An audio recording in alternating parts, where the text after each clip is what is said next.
Olá, meus queridos, aqui quem fala é o seu mentor e a gente vai falar um pouquinho hoje sobre conversas dentro do relacionamento, tá, pessoal?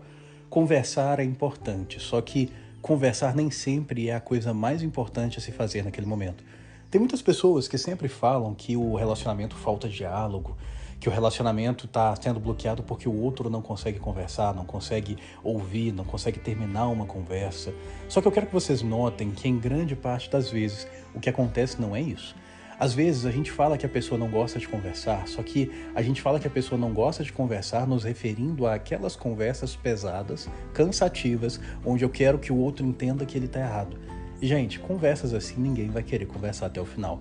É algo realmente muito pesado, é uma coisa que deixa o relacionamento tenso, é algo que coloca o outro numa posição defensiva. E por causa disso, esse outro simplesmente vai preferir se afastar. Então eu preciso entender que tipo de conversa eu tô querendo ter com essa pessoa. Porque às vezes, se eu tô querendo que ela mude algo, não adianta eu conversar no sentido de acusar o outro. Não adianta eu tentar mostrar por que ela tá errada. Não adianta eu tentar mostrar por que essa pessoa deveria fazer por mim aquilo que eu quero. Porque se eu tentar isso, essa pessoa simplesmente vai continuar agindo da mesma forma e ainda vai ficar cansada de mim. Mas os relacionamentos, eles são estranhos, né? Alguns poderiam dizer. Só que na verdade não. Os relacionamentos, eles são o que são. E a gente pode ou não se adaptar a isso. O problema é que a gente quer impor aquilo que nós consideramos correto.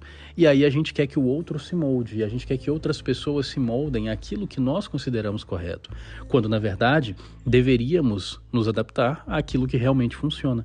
Então eu vou notar que a conversa ela é muito boa em um contexto, por exemplo, onde a gente tenha a mesma visão, onde a gente esteja construindo alguma coisa, onde a gente esteja lutando contra algo que vem de fora. Por exemplo, se eu vou planejar uma viagem, se eu vou abrir um negócio, se eu vou planejar a casa como vai ser, nisso tudo a conversa é muito adequada. Em coisas prazerosas, quando a gente vai falar, por exemplo, do nosso dia, a gente vai contar como as coisas foram, a gente vai entrar em um contato para falar de nós, para falar do futuro, para falar dos planos, e isso é muito bom, que haja conversa. Quando tem uma pessoa externa, por exemplo, uma pessoa fora da sua família que está te atacando, uma ex-namorada, um ex-namorado, pessoas que estão agindo contra o relacionamento e vocês juntos querem corrigir, também é uma coisa muito boa para se conversar. Só que quando o ataque vem do outro, quando é o outro ali realmente colocando empecilhos na relação, quando a outra pessoa fez uma coisa que me magoou, nesse momento eu preciso em primeiro lugar entender que pouquíssimas pessoas fazem coisas simplesmente para fazer o outro mal. Ou a pessoa vai fazer porque ela não sabe que faz mal, ou a pessoa vai fazer porque ela está querendo descontar algo em um momento de raiva, ou seja, por pura emoção, e não por racionalidade. Então, no momento que eu sento para conversar, atacando o racional dessa pessoa, tentando fazer ela entender, ela não vai concordar, porque na cabeça dela aquilo não é uma coisa errada. Na cabeça dela ou teve motivo, ou é uma coisa que ela nem sabia que era errada. Então ela não vai mudar a visão porque eu estou argumentando. No final do argumento, no final, por exemplo, dessa conversa, o que vai acontecer é que um dos dois vai perder e vai ter que ceder. Se essa pessoa que errou ceder, ela vai ceder sem achar que você está certo. Ela vai fazer aquilo por você simplesmente porque você pediu, ou seja, vai gerar tensão. Se você perder nos argumentos, você vai ter que aceitar uma coisa que você não concorda, ou seja, vai gerar tensão. Então é por isso, gente, que conversa dentro de relacionamento é a pior coisa que você pode fazer. Quando tem um atacando o outro, quando você quer que o outro mude em algo, isso não funciona, isso deteriora, e os relacionamentos eles acabam por causa disso com muita frequência. Então é muito legal a gente fazer um posicionamento, comunicar, a gente falar objetivamente aquilo que a gente quer e esperar para ver se essa pessoa faz. Então vamos supor aqui que a pessoa talvez ela tá me fazendo mal, ela tá me deixando ansioso, ela tá talvez sendo grossa comigo. Ao invés de tentar explicar o porquê isso não pode acontecer, ao invés de tentar explicar todos os porquês de eu me sentir assim, ao invés de detalhar o meu sentimento, eu vou simplesmente falar para ela que isso é inaceitável. Que se for uma coisa que continue, eu vou preferir terminar.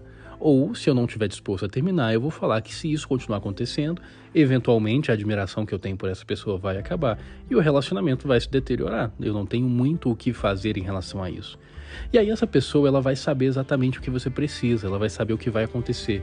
Você não vai estar acusando, você não vai estar necessariamente falando que ela está errada, mas falando como você se sentiu quando isso aconteceu. E as chances de você ter um bom resultado é melhor. Só que tem algumas ressalvas. Por exemplo, algumas pessoas elas querem que uma coisa mude, mas elas não estão dispostas a terminar por causa disso. Então, se uma pessoa, por exemplo, tem uma atitude que você quer que mude, mas se continuar você não terminaria, então não cobre. Simplesmente fale uma vez que você gostaria que fosse diferente, se a pessoa não mudar, deixa pra lá. Porque você não tem nenhuma carta na manga para fazer com que essa pessoa mude. E forçar o outro a mudar simplesmente pelo nosso capricho é um egoísmo tão grande e vai deteriorar a relação. Então é interessante a gente pensar bastante no que a gente cobra. No meu ponto de vista, a gente só deve cobrar aquilo que é um valor, aquilo que eu entendo que sem isso não dá certo, aquilo que para mim é fundamental. Aquelas coisas banais, eu deixo pra lá. Eu posso falar, eu posso muitas vezes falar de uma forma amiga, sabe? Tipo, nossa, eu adoro quando você faz tal coisa. Nossa, quando você é uma pessoa carinhosa, isso me faz tão bem. Na expectativa de que o outro faça mais. Porém, eu não devo cobrar, eu não devo me posicionar nem pedir algo que o outro não está fazendo que não é um valor meu e que não fere um valor meu. Porque senão eu vou ser aquela pessoa repetitiva, aquela pessoa chata, aquela pessoa que pesa o relacionamento. E obviamente, meu objetivo não é ser essa pessoa. Se você tiver dúvidas quanto a isso, o nosso treinamento, a consciência do não sofrer, está quase começando. Faltam menos de 30 pessoas, tem menos de 30 vagas para a gente iniciar o nosso treinamento. E a gente vai falar de forma detalhada sobre posicionamentos lá, tá bom? Vai ser muito completo e eu espero que você participe. Caso queira fazer sua inscrição, entra no meu Instagram, Hugo Costa PSI, Hugo Costa PSI, e manda uma mensagem no direct que a gente vai conversar com vocês para que vocês consigam se inscrever, tá bom? Vai ser um prazer enorme te ver por lá. Até o nosso próximo podcast. Beijo.